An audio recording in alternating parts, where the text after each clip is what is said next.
Ethan Stone was the top alpha genius, and I, Lucas Hayes, was the crybaby beta. Our worlds couldn't be more different. Until one day when a group of alphas cornered me in an alley, harassing me. I fought them through tears. Ethan witnessed this. With icy detachment, he advised, "You should really stop crying in public. I'm male with this condition where tears just flood out uncontrollably. Got called a sissy since childhood. Everyone swore I'd present as Omega eventually. Said only Omegas could be that delicate and weepy. Took up kickboxing for a decade to build a tough image. On my 18th birthday, got a roaring tiger ascending a mountain tattooed across my back. Badass. Totally useless. Mom hooped my ass, claiming my rebellious phase had arrived. Got her kicks beating me, then mocked my stupidity. Should have put it where people can actually see it. She sneered. Cried my eyes out. Should have tattooed my face instead. Next day at school with bloodshot eyes. The class alphas started their bullshit again. Look who's here. Lucas been crying into his pillow again? Even Omegas don't leak this much. Show us your pretty cry. Why don't ya? Total waste of looks on a beta. All that bawling but too stingy to share the show. You're the worst. Another jeered. Floods his desk every time. Where's a beta even storing all that liquid? The ringleader, Dylan, swaggered over. Lucas, hang with US after school? Never invited a beta before, don't fuck this up. I swallowed tears, cheeks puffing like a pufferfish, nodding fiercely. Bring it on. I'll beat your asses into next week. Ended up crying rivers while kicking their teeth in. They tried scent dominance crap. Joke's on them. While my tear ducts are hypersensitive, my pheromone receptors might as well be dead. Sobbed through every punch. The fuck? They howled. We're the ones getting pummeled. Looks like we're ganging up on you. Spit through tears. If I hadn't trained 10 years, you'd be mobbing me right now. Bullshit. Dylan shielded his face. We wanted to bond. Pretty face like yours. Can't even get knocked up? What's the harm in sharing? I swung harder. Mom always said, smash the face and crotch of any shameless alpha. Destroy their confidence to harass anyone ever again. Post-beatdown, I stumbled away teary-eyed. There stood Ethan, our class president, leaning against the alley wall with glacial intensity, staring at my face. Load the cargo. I hate him. When other alphas bullied me before, he turned a blind eye. Now that I'm fighting someone outside, he suddenly cares? Typical alpha trash. All the same, I sniffled hard, flipping him off with a middle finger. Trash. Ethan's piercing gaze remained impassive. As I brushed past him, he sneered. A word of advice, stop crying in public. Like I needed his advice? Who did he think I was? I always hid myself to cry. Whatever. I ditched night study hall to work my shift at the cybercafe. Screw classes anyway. Betas like me were society's foundation stones. No matter how hard we studied, we'd never match those special snowflakes with their genetic advantages. Next morning, my homeroom teacher summoned me. Lucas, she sighed. Your academics are already shaky. Skipping classes is bad enough, but getting caught? You're setting a terrible example. I don't expect miracles, but at least keep your head down until graduation. Don't drag others down with you. I knew instantly, Ethan had ratted me out again. Class president privileges. Couldn't even argue. Just hung my head muttering, yes ma'am. Back in class, the alphas I'd punched yesterday started heckling. Look at Lucas getting scolded. Baby's gonna cry again. Dylan, emboldened by my classroom restraint, leaned into my personal space until our noses almost touched. Don't hold back, sweetheart. Big brother's arms are always open for you. My fists trembled under the desk. Breathe. Just breathe. I collapsed onto folded arms, fighting tears and the urge to break his jaw.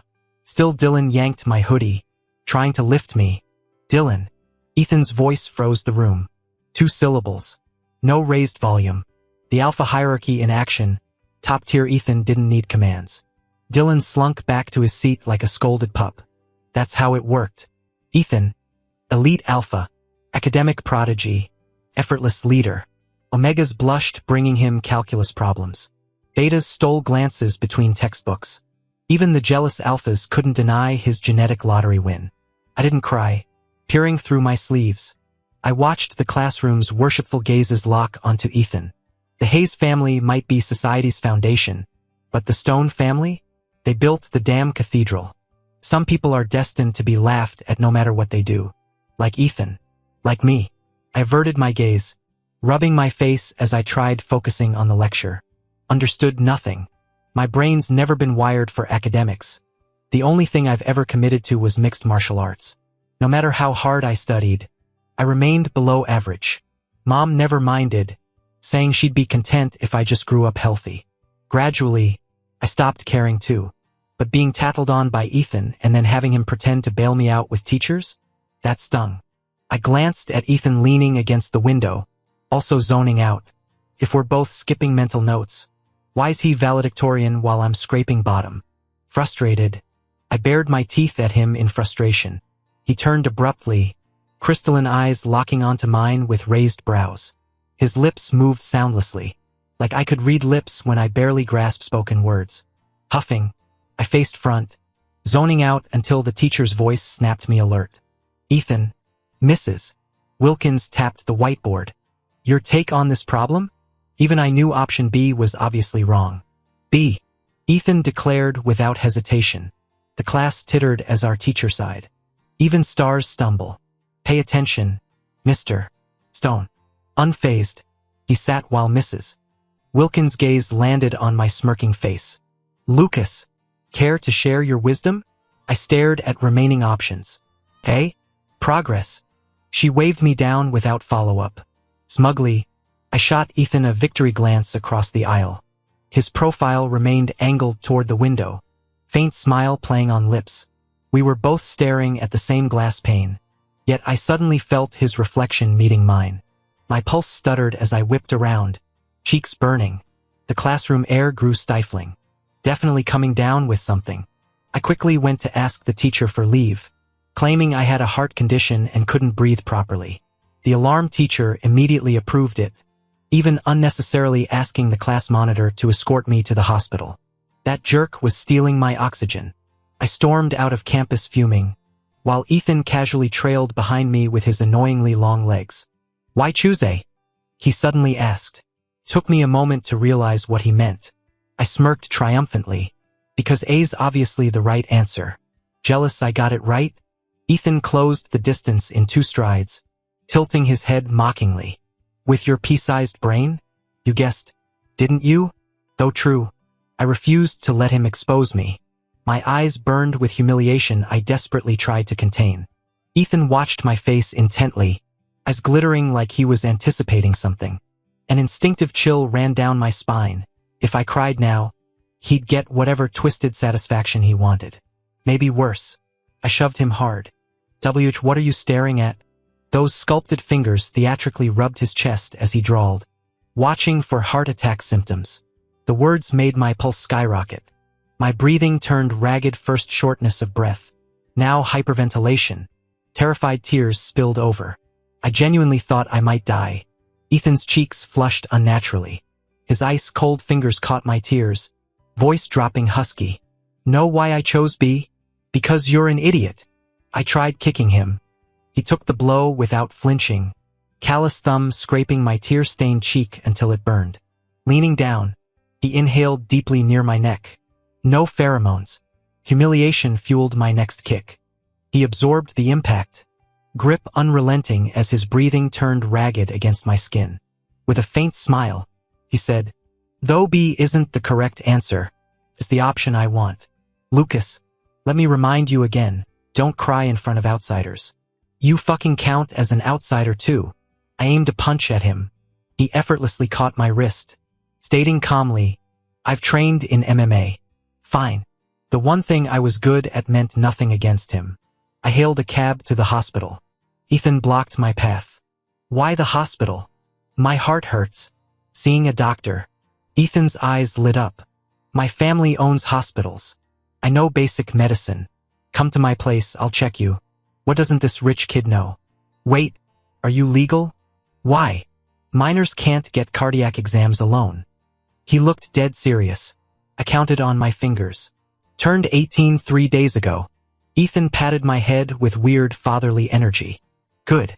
I don't trust you. I scowled. You're not proper medical staff. He coaxed. Hospital's charge. I'm free. His gaze swept over my generic school uniform. Got money to burn? I thought about it. I was broke. Mom too. She'd scraped by raising me alone. Still paying for my MMA classes despite everything. I'd been pinching pennies since childhood. Only splurged once. Saved allowance for years to get tattooed on my 18th birthday.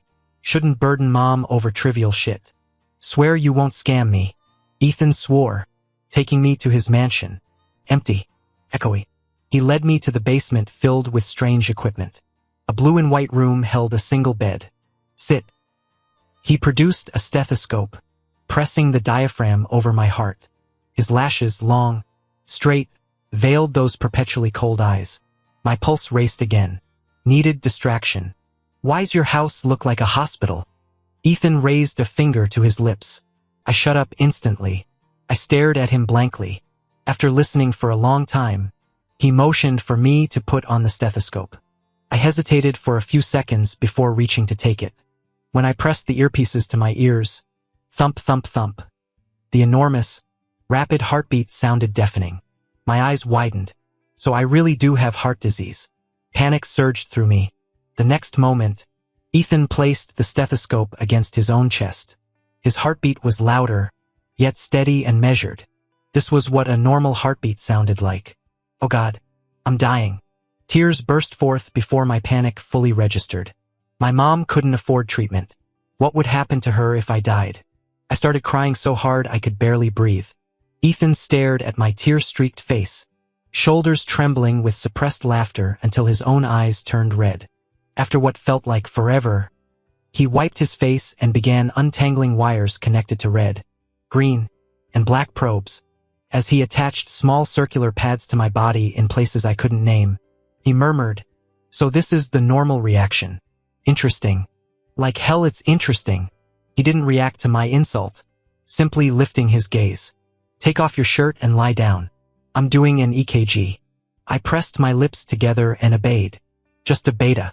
Nothing to worry about. Alphas don't look twice at betas. When Ethan saw my bare torso, he paused momentarily before expertly placing the electrodes. His fingers brushed against sensitive areas, making my lower back tingle with anger, until he offered casual apologies and adjusted placement with practiced ease. As the machine hummed to life, he became absorbed in the readings. Bored, I asked, "Why are you so good at this?" Watched my dad give my mom EKGs when I was kid. Picked it up. His tone was indifferent. Later practiced on myself. Family history of heart disease? He shook his head, tilting it slightly as he considered me. Mental illness runs in the family. Manifests physically, affects the heart. I recalled that Ethan's mother was a top-tier Omega. This was supposed to be a good thing, but she was born into poverty. Ethan's father was a beta, utterly ordinary, yet born into the affluent Stone family with power and privilege. The patriarch had schemed relentlessly to marry Ethan's mother.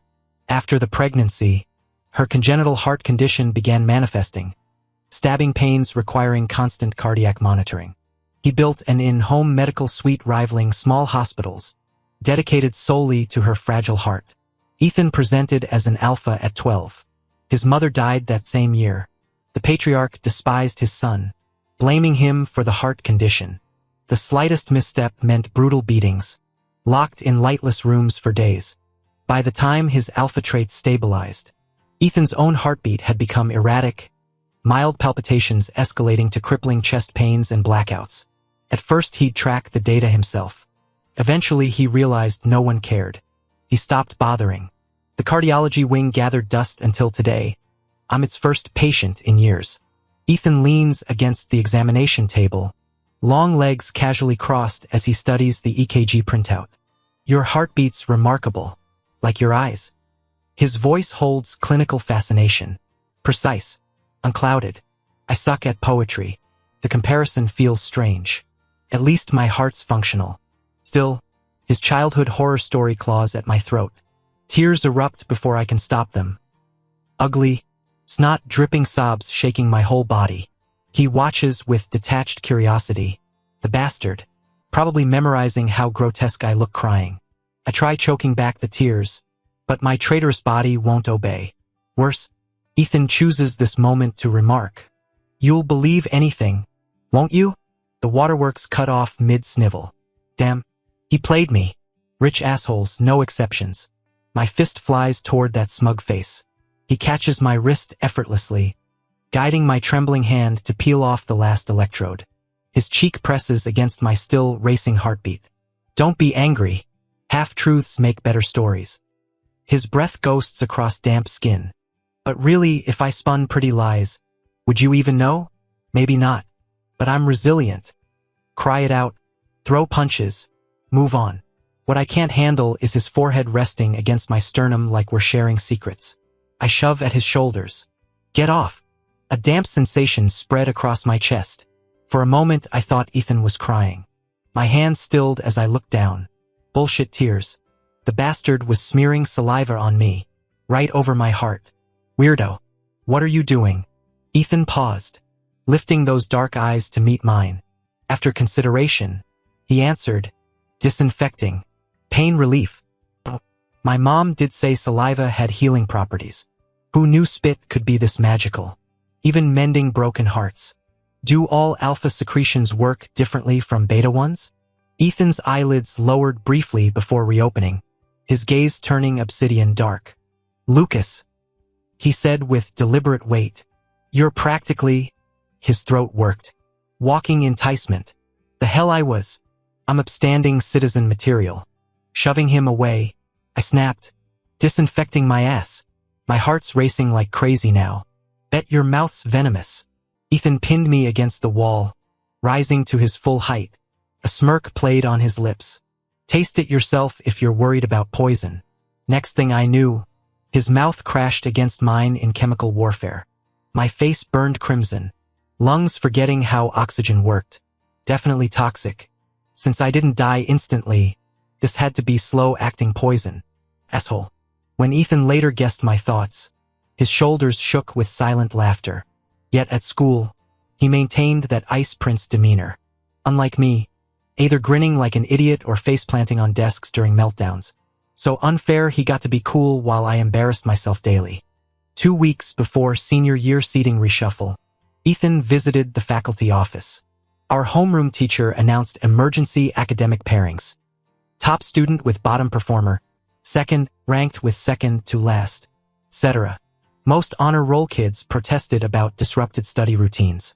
But seeing the valedictorian accept it calmly, the complaints died. When choosing seats first, Ethan still picked the window spot. Hauling my stuff over, I joked, "Window seats rule, throne of classroom royalty." Ethan simply watched me. Then it hit me he was the reigning monarch here.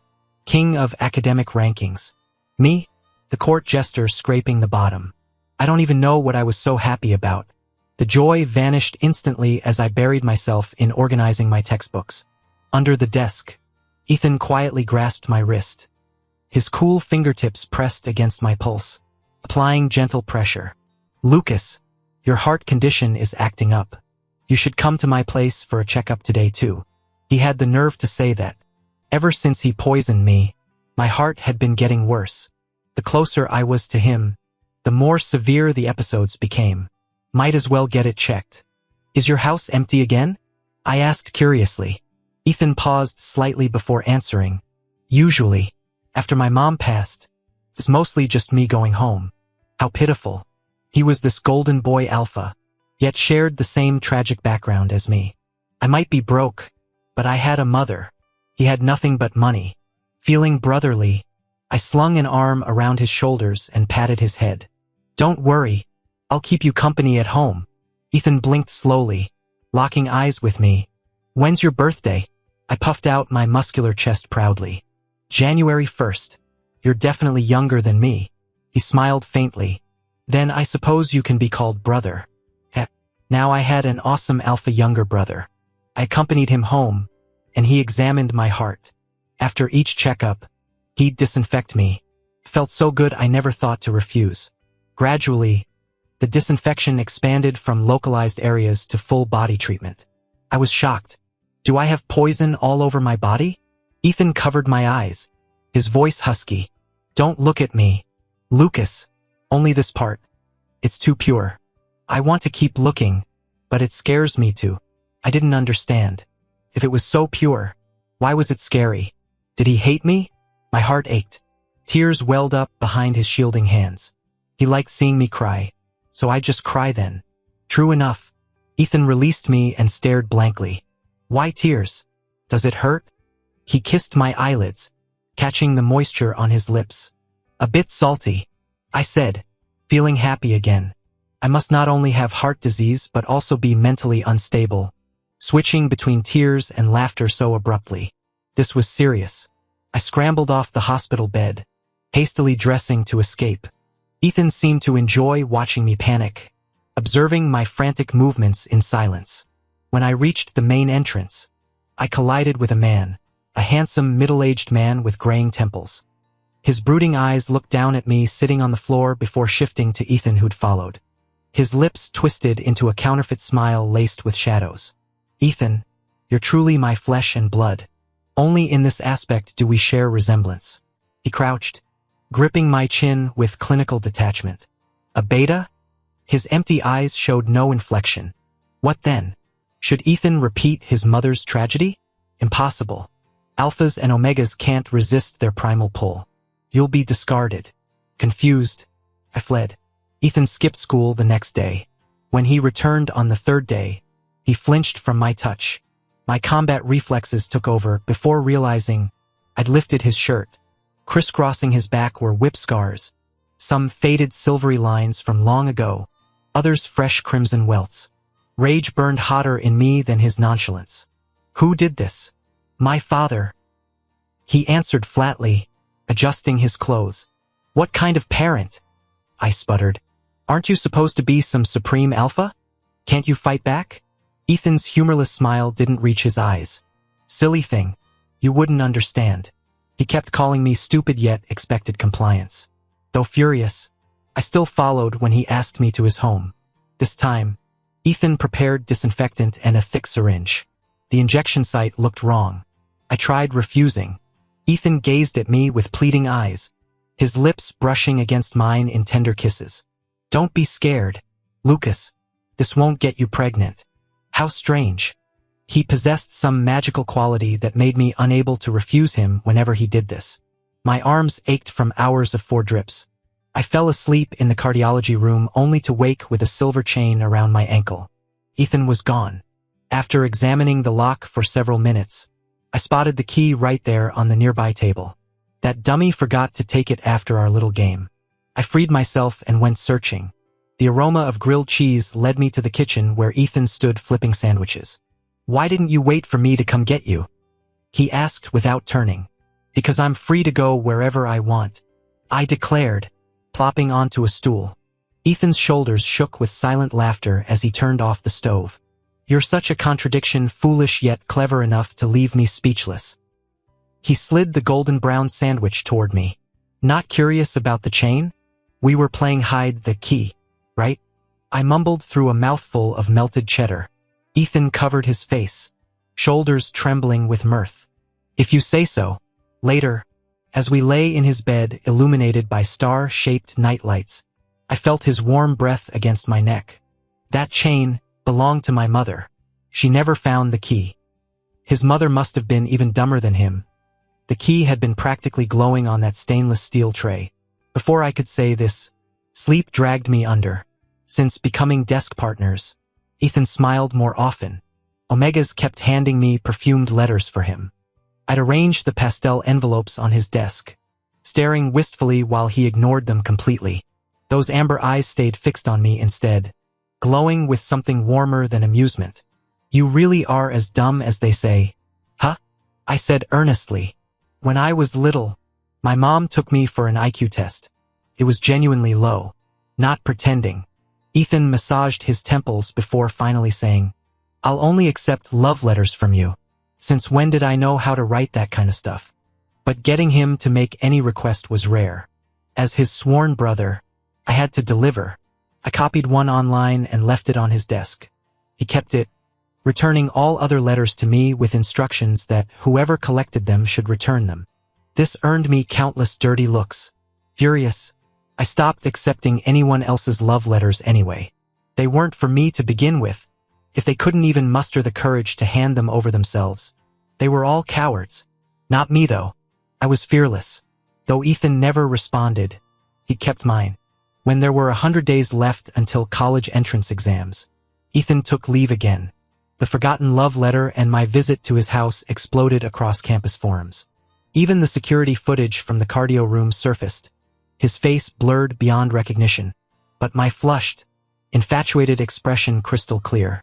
Then came the rumors about my mom. Anonymous posts claimed she'd been a homewrecker who seduced a married man to birth an idiot.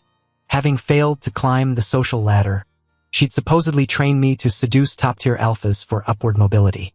Rotten apples don't fall far from the tree, they said. Dylan led the charge. Thought you were some pure maiden? Turns out you're just another alpha chaser. Look down on us. Huh? You really think any top-tier alpha would want damaged goods like you? Only the class president knew about those letters and videos. Lucas, you're the campus joke now. He sneered. With a mom like yours, no wonder you cry like a girl. Too bad you couldn't even bag a real man. Your life's over. I didn't understand how my life could be over. But white-hot rage had me punching every smirking face that mocked my mother.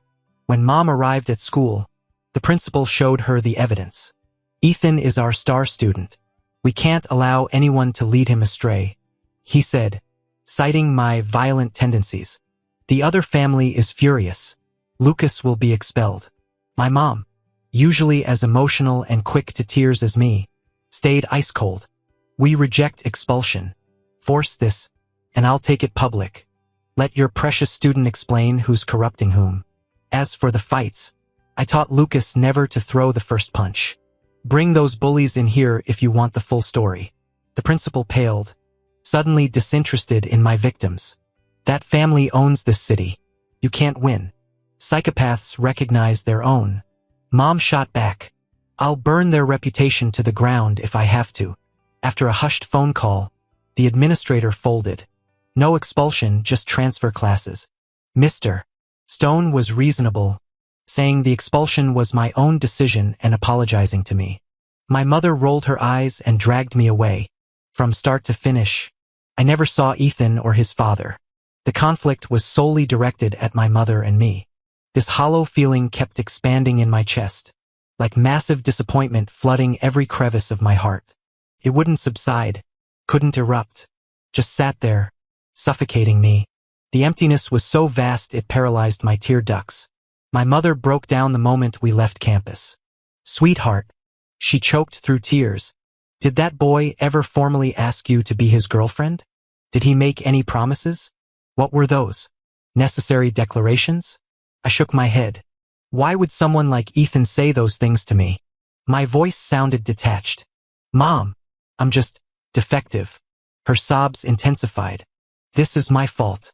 My DNA did this to you. I kept saying you took after me like it was wonderful. But it's not. My baby shouldn't inherit this curse. 18 years I'd lived before learning my mother's history. Pretty, petite, vivacious, but not academically inclined. After high school, she'd worked in the city where some polished executive charmed her. All the couple rituals without labels. No promises, just bouquets and homemade soups. He'd attended every prenatal appointment when she got pregnant, even whispered greetings to me through her belly. During her 7th month, they got caught at the hospital. His legal wife arrived with security. That's how Mom discovered his other newborn child. The subsequent beating induced early labor. When she woke from emergency delivery, the hospital room was empty. My biological father was some spineless alpha who'd married into wealth. He'd scurried back to his family, claiming my beta mother had seduced him. Why else would superior genes stoop to ordinary stock? Mom told me she'd laughed until tears came that day. She raised me through every hardship without ever warning me how cruel the world could be. Now the illusion had shattered. Tears welled up in Mom's eyes as she looked at me and said, "Sweetheart, I don't care what others think of me, but I never wanted you to feel ashamed. Your mother wasn't the other woman. I was just young and foolish back then. I never meant to break up a family. And you were deceived too. There's no shame in that. Please don't blame yourself. Okay. My mother had been younger than I am now when she gave birth to me. Barely 20, naive and clumsy. I stayed silent for a moment before awkwardly patting her shoulder. It's okay, Mom. At least I didn't get pregnant. For some reason, this made her freeze. Then she started sobbing harder. This isn't how I raised you. We're leaving. We'll withdraw from school and go back home. In 20 years of struggling to make ends meet, through the worst hardships, Mom had never mentioned returning to our rural hometown. But now she immediately called Grandma and Grandpa, crying so hard they started shouting through the phone before she could explain. Come home. We'll take care of both of you. Why stay there letting those city snobs bully you? We boarded the high-speed train that same day without even completing withdrawal procedures. The countryside air smelled different here, full of beta pheromones. Grandma hugged me, laughing through tears, her wrinkled face glowing. Looks just like my girl. So pretty. We made osmanthus cakes. Try some. The pastries were cloyingly sweet. When I asked to learn the recipe, Grandma chuckled. Oh honey, I just gather the flowers. Grandpa's the baker here. The old man glanced at me, eyes crinkling. Plenty of time for that later. Enjoy being home first. Mom sat quietly nibbling her cake, silent tears tracking down her face. I reached to wipe them, but Grandma got there first, tooting affectionately. 40 years old and still my crybaby. Mom buried her face in Grandma's apron, and suddenly I understood my mother had always been someone's cherished daughter too. Grandpa's orchard overflowed with fruit that often rotted unpicked, too abundant for local markets. Mom and I started live streaming sales, faces masked. Sometimes hate comments still stung, making our eyes burn. But here, surrounded by the sweet scent of ripening peaches and osmanthus blossoms, the bitterness never lasted long. I stepped away from the camera to sneak off and cry. My live stream channel had steady traction, enough to ease inventory pressure. I loved the work, though it left me sun-kissed, tan lines, transforming me into what viewers called that rugged fruit farmer hunk. 5 years passed this way. Then a message popped up in the business account's inbox. What's your annual yield? Name your price. I'll take everything. My jaw dropped, highballing the rate of our priciest local fruit stand. I waited. The reply stunned me. Screenshots of urban supermarket prices triple my quote with the note. You're undervaluing yourself. Holy shit. This guy was legit. We shook hands virtually, though he insisted on quality inspection. When I shared our farm address, I never expected his representative to arrive that same night. Grandma answered, then immediately slammed the door. Some red-eyed skeletons out there, she hissed. We resumed munching sunflower seeds until pounding resumed. Stay back. I warned the family, channeling bravado I didn't feel.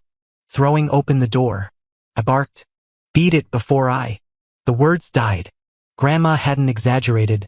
The wraith before me resembled Ethan if he'd been stretched through hell.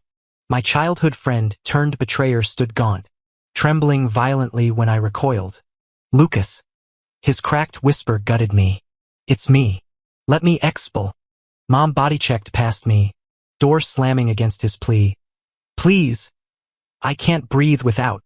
Through the wood. His voice leaked like poison gas. Remember my family secrets? I wasn't lying. Lucas. Every word was. The rest dissolved into wet coughing. My palms sweat where they'd once clasped his during midnight confessions. The boy who'd sworn we'd run this farm together now sounded like he hadn't eaten since vanishing after graduation. It's true, but there's more. Ethan's mother was a rare premium Omega born into poverty. She nearly fell victim to a group of malicious alphas before being rescued by Ethan's father. A beta born into a family of alphas who'd endured his own childhood hardships, warping him into someone dark and twisted. He believed Omegas should be kept confined, claiming they'd either seduce others or get assaulted by alphas otherwise. He imprisoned Ethan's mother at home, forbidding any alpha contact even during her heat cycles. Yet, from the moment of secondary gender differentiation, Omegas and alphas remain biologically bound to each other. Without physical union, even pheromone comfort becomes essential. Ethan's father deliberately aggravated her heart condition by forcing her to endure heats without alpha, infused suppressants, violently imposing himself instead. Her omega physiology malfunctioned. Her mental state deteriorated catastrophically. Pregnancy amplified her instability. She desperately needed her child's father's pheromonic comfort, but her beta husband couldn't provide it. This cruel paradox made Ethan's father suspect infidelity, despite his wife being perpetually locked away. The false accusations worsened her cardiac arrhythmia, requiring constant monitoring. Only after Ethan's birth confirmed paternity did the paranoid accusations lessen. But the heart damage proved irreversible. For Ethan's sake, she endured monthly torturous heats, swallowing fistfuls of medications until she became skeletal. When 12-year-old Ethan presented as alpha, his fledgling pheromone control failed. Like moths to flame, his mother's decades, suppressed biological needs erupted. She clawed at hospital window bars, begging her terrified son for pheromones until security intervened. Regaining sanity to see Ethan's whip, lashed back from paternal punishment, triggered her fatal heart attack. Her dying breath carried endless apologies. Ethan's father descended into madness thereafter, alternating between neglect and locking the boy in dark closets for days, whipping him while claiming noble alphas shouldn't fear darkness or hunger. Ethan initially screamed for mercy, then grew numb as a doll. Yet night terrors and nyctophobia never left him. He once confessed envying my ability to cry and fight back reactions his trauma erased. Though society covets prime alphas like him, the mother who loved him lies dead. The father who should cherish him breeds only revulsion. When Ethan finally thought he'd found his treasure, his jealous father orchestrated everything, locking him away to wage psychological warfare through twisted bets. "I'll see if I leave Ethan," I said, testing whether Ethan would imprison me like his father did. Ethan replied quietly, "He's free. I never wanted to cage him. I'm not you." His father snapped. The whipping came, fiercer than ever, so brutal it sent Ethan to the hospital unconscious. He couldn't refute the rumors or explain in time. By the time he woke, I was gone. Fabric rustled against the door outside. Ethan continued, "I wanted to find you, but I was weak. My father, a beta, clawed his way to power by destroying his siblings. I couldn't fight him. It took me 5 years to tear him down to finally dare look for you. I don't expect forgiveness. Just, I'm sorry. You deserved happiness. But I'm selfish. I needed to see you. It's been driving me mad." I glanced blankly at Mom. She wiped my silent tears, then asked coldly, "Answer honestly. How did you handle your ruts these years?"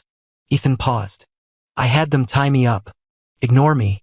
Then why didn't you just tell Lucas you wanted to be together?" "I didn't know how," he murmured. "I'd never seen real love. I thought, if I asked for a love letter and he wrote it, that meant we were lovers. My fault. I assumed too much. Will you marry him? Have kids?" "We'll marry. If Lucas wants children, we'll adopt." Mom looked up at me. "Sweetheart, anything else to ask?" I pressed against the door. "Ethan, why'd you report me to the teacher for skipping class to game? She lectured me for hours." He froze. "I didn't. If I'd snitched, I'd have told them you got into fights. That's worse. I wouldn't have stood there watching you brawl." "Oh, right." Ethan gritted his teeth. "It was Dylan. His crew got beaten by you but were too scared to admit why. So they snitched about the gaming." My cheeks burned.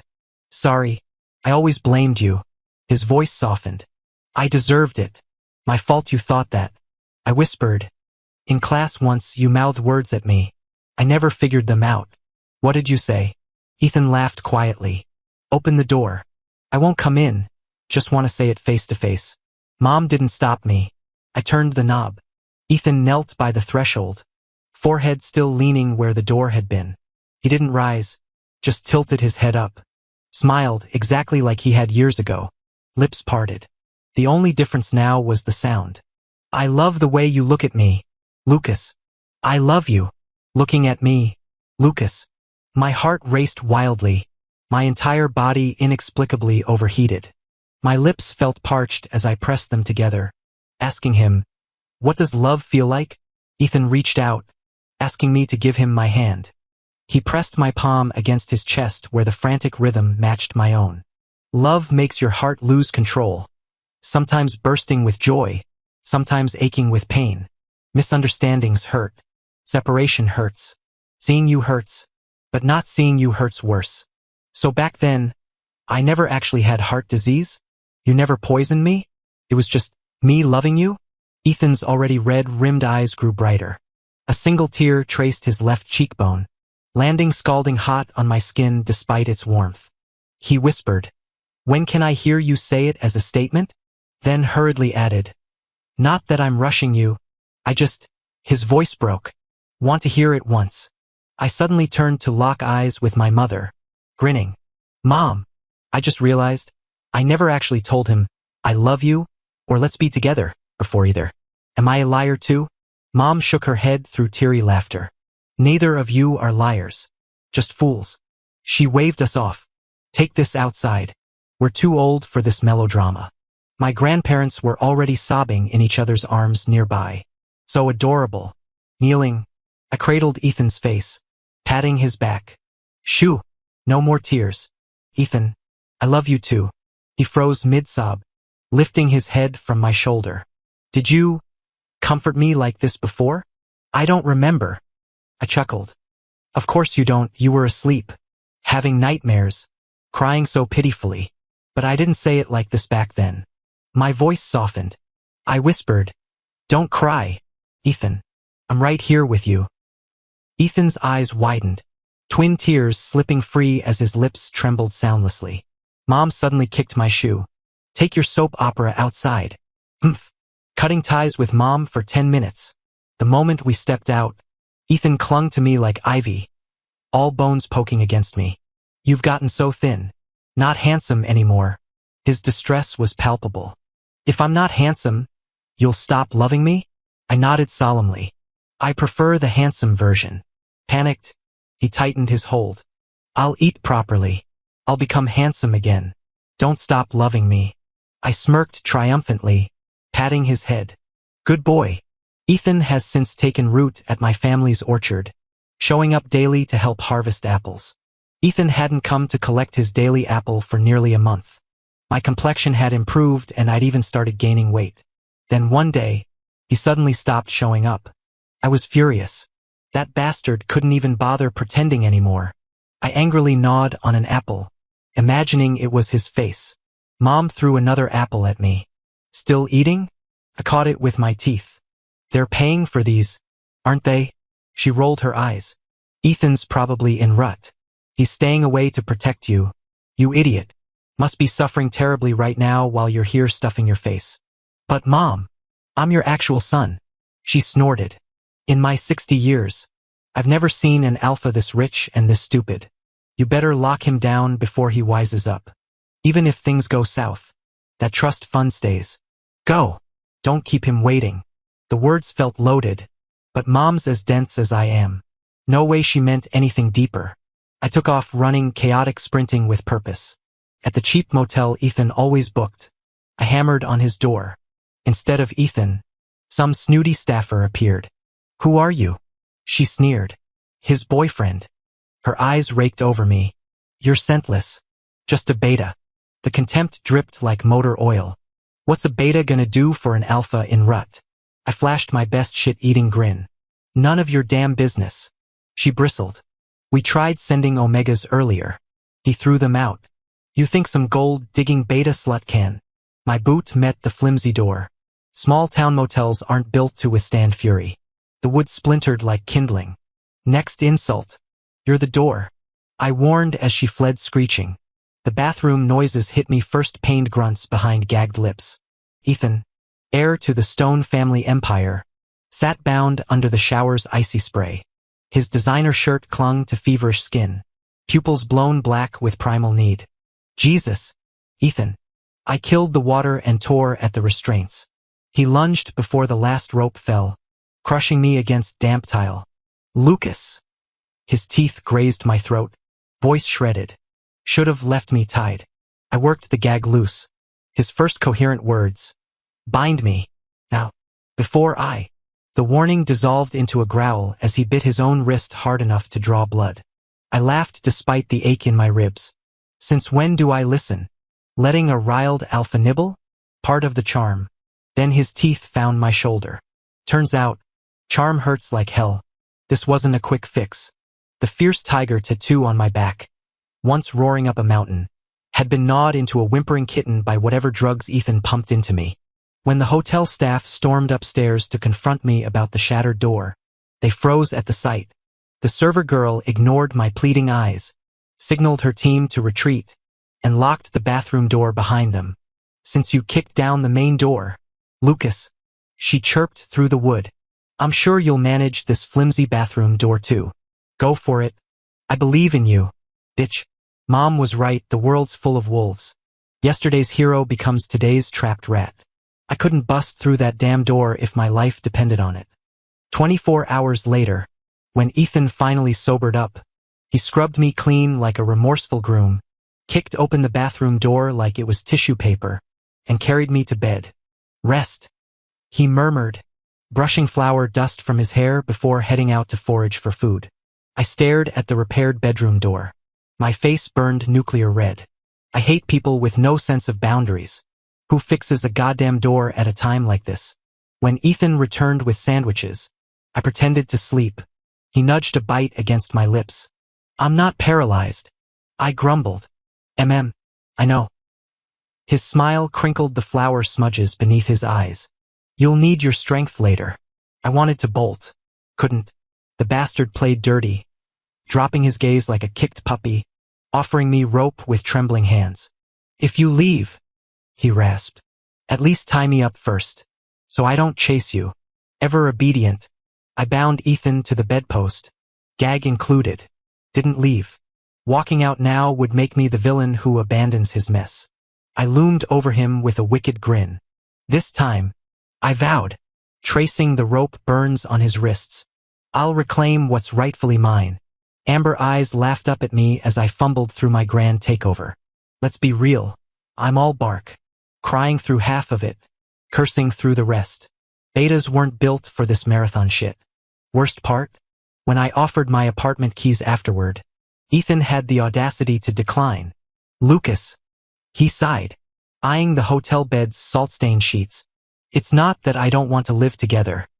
His callous thumb brushed my damp cheek. "But your walls are paper thin. And frankly, I'm tired of doing laundry.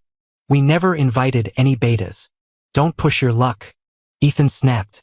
I swallowed my retort. Following him downtown, we obtained our marriage license. My family and numerous business associates witnessed our lavish wedding ceremony. We purchased a soundproof townhouse with automated linen service, picture perfect on paper. Yet perfection proved exhausting, more draining than my underground fighting days. I gained new respect for Omegas enduring this circus regularly. At elite social gatherings, wide-eyed Omegas would corner me. "How did you bag Ethan?" They'd squeal. I didn't. He showed up at my door. I'd deadpan. Their scandalized giggles turned invasive. "Spill the beans. What's he like during, Fed up? I'd rant about sleepless nights and wrecked furniture. Their confused frowns spoke volumes. "That's it?" One finally blurted. "He hasn't devoured you yet?" Alphas turn feral during rut, especially premium grades like him. Another chimed in. "Lucas, only Omega physiology can handle rutting alphas. If he's restraining himself despite biological imperative. Ugh, you're living some tragic romance novel." They swooned. "True love conquering primal urges. Bullshit. Where's my medal for endurance?" My martyrdom needed no audience anyway. Let Ethan hear my grievances firsthand later. The man owed me at least that much.